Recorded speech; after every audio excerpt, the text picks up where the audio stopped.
बिस्मिल्लाहि वस्सलातु वस्सलामु अला रसूलिल्लाह अऊज़ु बिल्लाहि मिनश शैतानिर रजीम बिस्मिल्लाहिर रहमानिर रहीम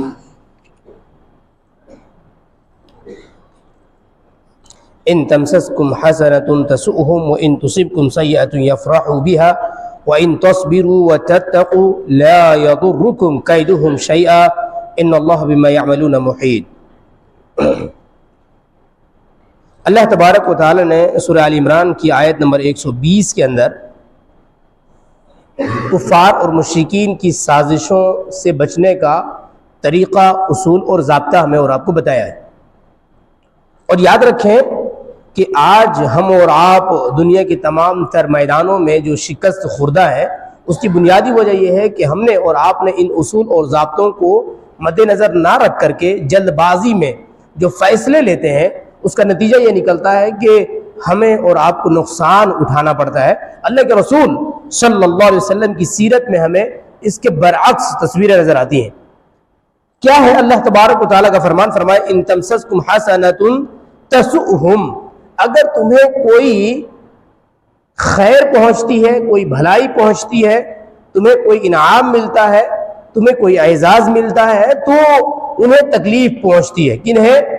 दुश्मनाने इस्लाम को तुम्हारी इज्जत अफजाई से तकलीफ होती है। वो इन तुसिबकुम सय्यअतुन यफ्रहु बिहा, और अगर तुम्हें कोई तकलीफ पहुंचती है तो तुम्हारी तकलीफ को देखकर वो खुश होते हैं।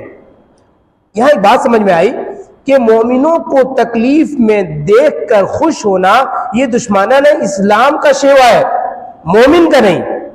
आज अफसोस की बात यह है कि हमारे समाज और मुआशरे में बात छोटी छोटी ना इत्तिफाकियों की वजह से हम इतने गिर जाते हैं कि हम अपने मुसलमान भाई की तकलीफ को जश्न मनाने लगते हैं कि फला आदमी को ये मुसीबत पहुंची, अब ये मेरी खुशी का मौका है, ये मेरी खुशी का गोया कि ये लम्हा है।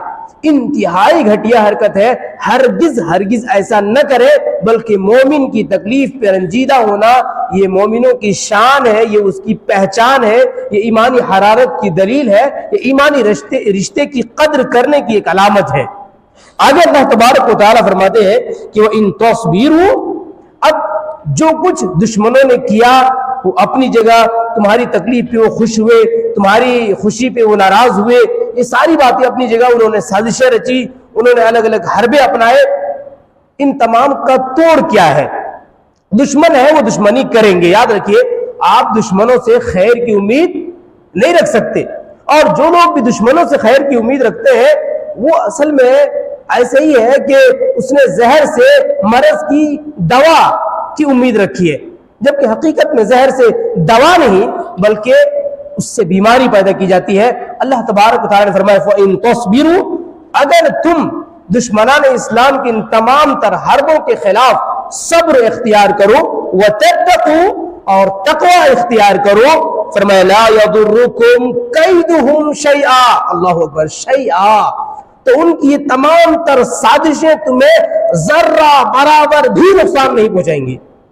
ला यदुर्रुकुम कैदुहुम शैआ, उनकी जितनी साजिशें हैं वो तमाम साजिशें बेकार हो जाएंगी, तुम्हें जर्रा बराबर भी नुकसान नहीं पहुंचाएंगी। इन्नल्लाह बिमा यअमलून मुहीत, और ये फार्मूला उस रब का दिया हुआ है कि जो उनके तमाम कारिस्तानियों का मुकम्मल इहाता रखता है। अल्लाह को पता है उनकी तदबीरें क्या है, उनकी कारिस्तानियां क्या है, उनकी साजिशें कितनी गहरी हैं, वो रब तुम्हें ये फार्मूला दे रहा है।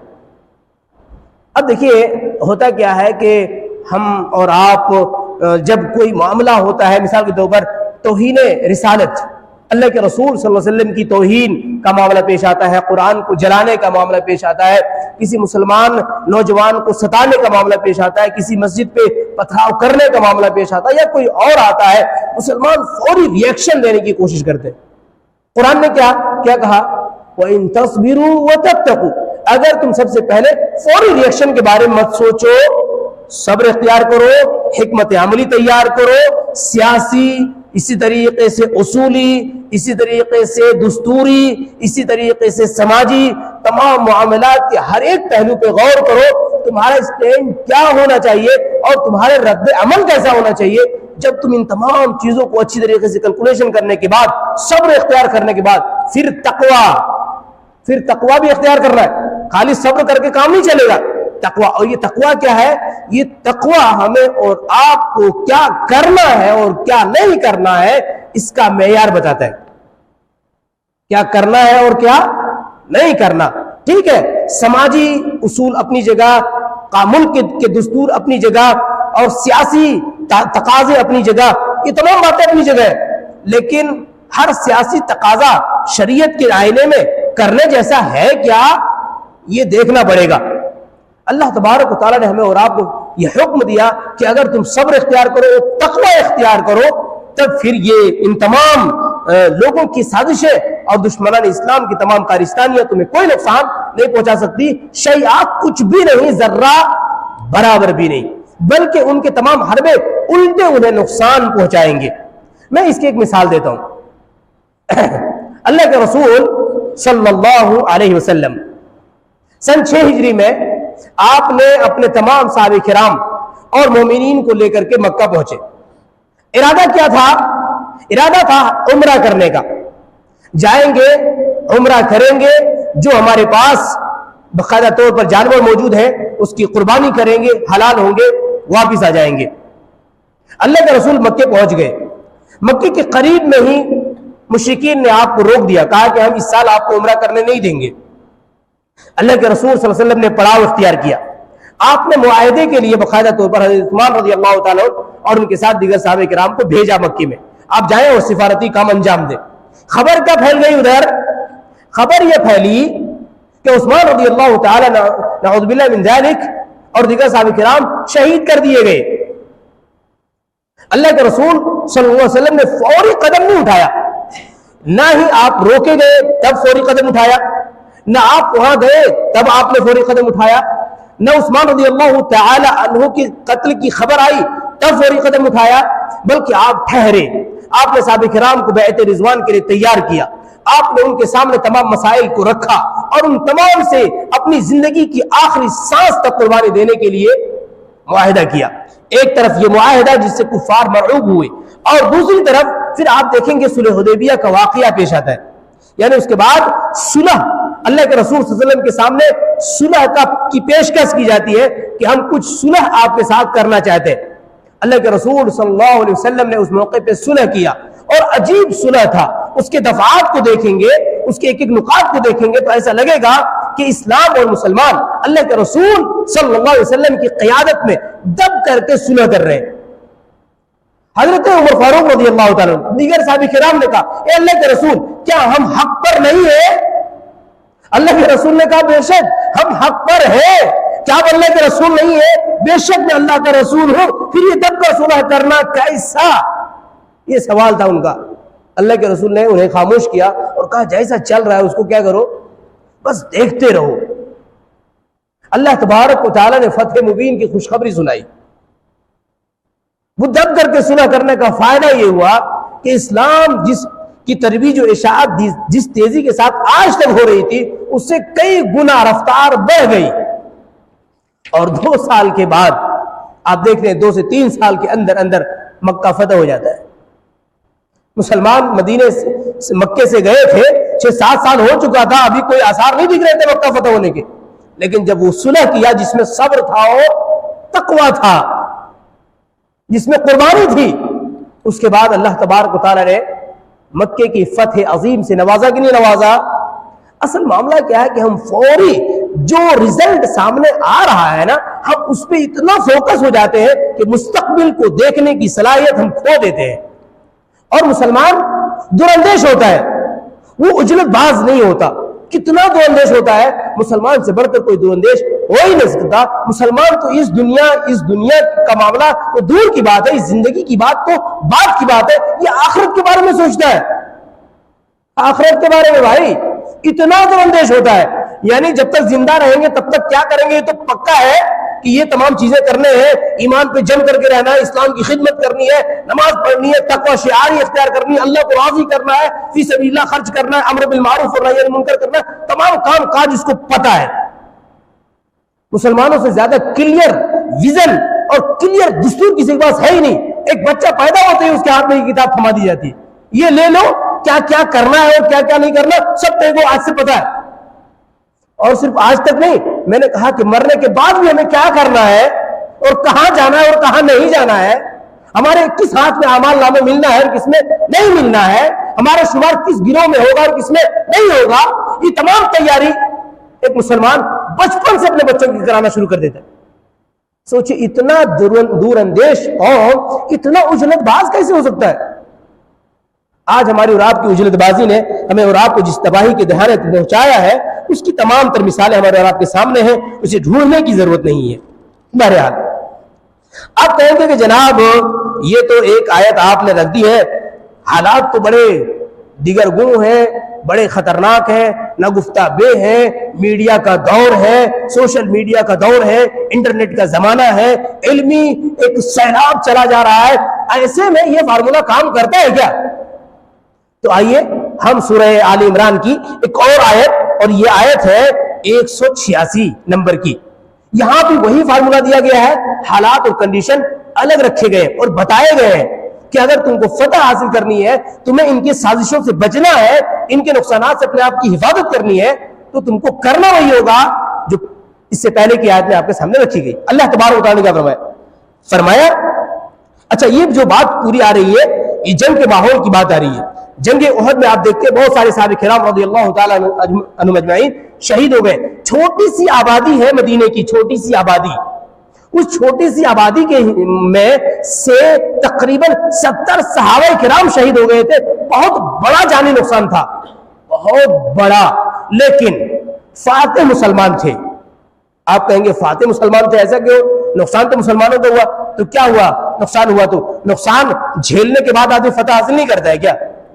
हर फतह बगैर नुकसान के होता है? ऐसा नहीं है। फतह की अलामत क्या? अगर आप नए जंगी दस्तूर को देखेंगे आज की तारीख में, तो नंबर 1 फौज भाग खड़ी हो, नंबर 2 उस फौज का झंडा गिर जाए, नंबर 3 उस फौज के फौजी अपने आप को सरेंडर कर दे। इन तीनों में से आप देखेंगे मुसलमानों का झंडा गिर गया नहीं, मुसलमानों के फौजियों ने यानी मुसलमानों के जंगजुओं ने अपने आप को सरेंडर कर दिया, कुफार के हवाले कर दिया, कैदी बन गए नहीं। क्या मुसलमानों की फौज भाग खड़ी हुई? नहीं। लेकिन इसके बरअक्स कुफार की फौज भाग खड़ी हुई और अल्लाह के रसूल सल्लल्लाहु अलैहि वसल्लम ने कई किलोमीटर तक, कई मील तक उनका पीछा किया था, है ना?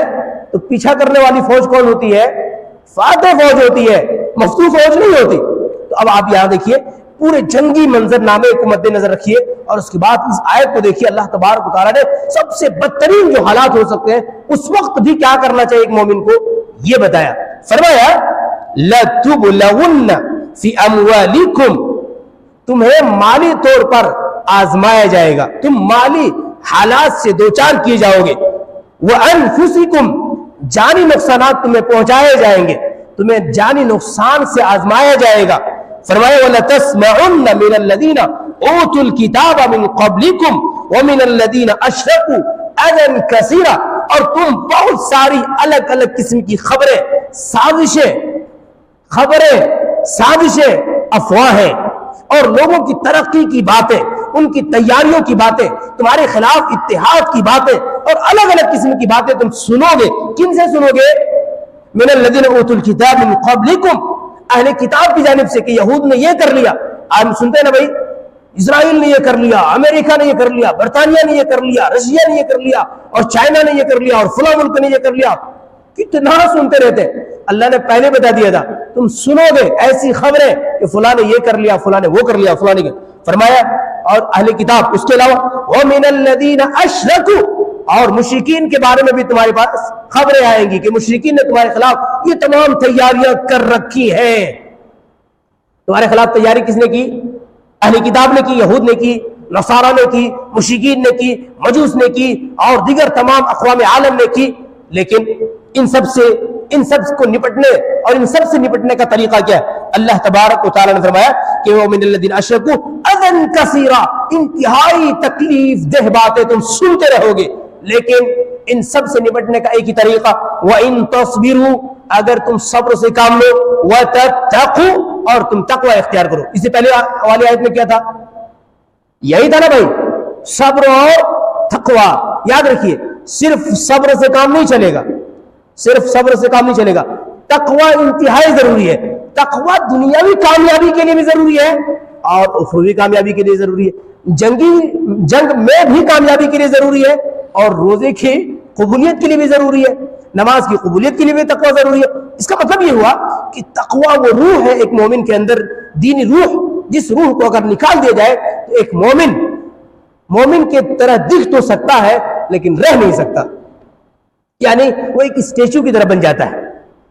किसी के शक्ल का आप स्टेचू बना दीजिए तो वो दिखता तो उसी तरह है ना, लेकिन होता तो नहीं है वो। तो उसी तरीके से अगर मोमिन के अंदर से तकवा निकल जाए तो वो दिखता फला साहब है, वो फला साहब और फला साहब, लेकिन वो फला साहब हकीकी मानों में होता नहीं, क्योंकि एक मोमिन तकवे के बगैर अपनी हकीकत को पा नहीं सकता। अल्लाह तबारक व तआला ने फरमाया फ़इन्न ज़ालिका मिन अज़्मिल उमूर, ये असल में सबसे अज़ीम तरीन कामों में से। कौन सा? तकवा और सब्र। जब ये दो हथियार किसी के पास हो तो दिफा और अटैक दोनों में यकसा तौर पर कारगर है। समझ रहे? यानी दिफाई पोजीशन में भी आप मजबूत तरीन है और अटैकिंग पोजीशन में भी आप मजबूत तरीन है। यानी मुसलमानों के पास सबसे मजबूत तरीन अल्लाह तबारक व तआला ने जो तमाम तर नेमतें अदा की है, उन अजीम तरीन नेमतों में से सब्र और तकवा। और सूरत अल असर में क्या है? वही चीज है ना, वही चीज है ना भाई। सब्र का तज़किरा वहां भी अल्लाह तबारक व तआला ने किया ईमान के साथ। दीगर मकामात में भी देखेंगे, या अय्युहल्लज़ीना आमनू इस्तईनू बिस्सब्रि वस्सलाह, ऐ मोमिनो अल्लाह तबारक व तआला से मदद तलब करो सब्र के जरिए से, नमाज के जरिए से। नमाज किस चीज की अलामत है? नमाज तकवे की अलामत है। सब्र और तकवा ये दो चीजें मोमिन की सबसे अजीम तरीन कारगर तरीन हथियार है, और ये ऐसे हथियार है जिसके रखने पे कोई ममानियत पूरी दुनिया में कहीं लागू नहीं है। ठीक है, यानी आप नहीं कहे जा सकते कि भाई ये इल्लीगल हथियार लेकर के घूमता है, कोई आपको नहीं कह सकता, लेकिन आप है सबसे मजबूत तरीन। आपका दिफा अल्लाह तबारक व तआला की तरफ से होता है, आपकी हिफाजत अल्लाह की तरफ से होती है। बहरहाल ये बातें हो गई, तो खुलासे कलाम के तौर पर यह है कि हमारी और आपकी जिंदगी में सबसे मजबूत तरीन कोई भी मरहला आ जाए, तिजारत हो, कारोबार हो, सफर हो, अजर हो, यहाँ हो, वहां हो, कहीं भी हो, आप इसको इख्तियार करके देखिए, इंशाअल्लाह अज़ीज आप कामयाब होंगे। ये बात मैं नहीं कह रहा हूं, ये अल्लाह तबारक व तआला का दावा है, और अल्लाह जब कोई दावा करता है तो सच्चा, सबसे सच्चा दावा होता है, और वो कभी भी गलत साबित नहीं होता। नंबर एक, आप सब्र करके देखिए, वावेला मचाने की जरूरत नहीं, थोड़ा सा कूल माइंड हो जाइए, अल्लाह की तरफ तवज्जो कीजिए, मुझे क्या करना चाहिए, क्या नहीं करना चाहिए, शरीयत के दायरे में सोचिए, खाली सियासी बनकर के मत जिए। बहुत सारे लोग सियासत में इतने गर्क हो जाते हैं, दीन को छोड़ देते हैं। और याद रखिए, सियासत एक दलदल है, वहां पे जितना ज्यादा आप घुसेंगे उसमें घुसते चले जाएंगे, लेकिन दीन क्या है? दीन रोशनी है। यहाँ आप जितना ज्यादा अंदर जाएंगे उतना ज्यादा आपके आंखों के सामने की जो पर्दे है ना वो हटते चले जाएंगे, आपको फैसले लेने में भी आसानी होगी, और आपके सामने ऐसी वाज़ेह मिसालें होंगी कि जहां पे आपको किसी और से मशवरे की जरूरत भी आमतौर पर पेश नहीं आएगी। लेकिन इसके बावजूद अल्लाह तबारक व तआला ने हमें और आपको मशवरा करने की तालीम दी है, ताकि रोशनियां बहुत सारी जमा हो जाए, क्योंकि सबके सब मशवरे जिनसे किए जाएंगे वो कौन है? मोमिन है, मोमिन। बहरहाल आखिर में अल्लाह ताला से मैं दुआ करता हूँ आलमीन हम तमाम लोगों को साबिर और शाकिर बनाए, तकवा शिआर बनाए, इबादत गुजार बनाए, दुनिया और आखिरत की मुकम्मल तौर पर तैयारी करने की तौफीक दे। आमीन। तक़ब्बल या रब्बल आलमीन। अस्सलामु अलैकुम व रहमतुल्लाहि व बरकातुहू। ये दोनों आयत जो मैंने आपके सामने रखी है, इसकी आयत जो है, आयत नंबर याद रखें, क्योंकि ये सवाल में आपके सामने आप पेश हो सकता है। ये सूरतुल बकरा, सूरत आल इमरान की आयत नंबर 186 मैंने आपके सामने रखी है। इसी तरीके से सूरह आल इमरान की आयत नंबर 120, 186 और 120। जज़ाकुमुल्लाह खैर।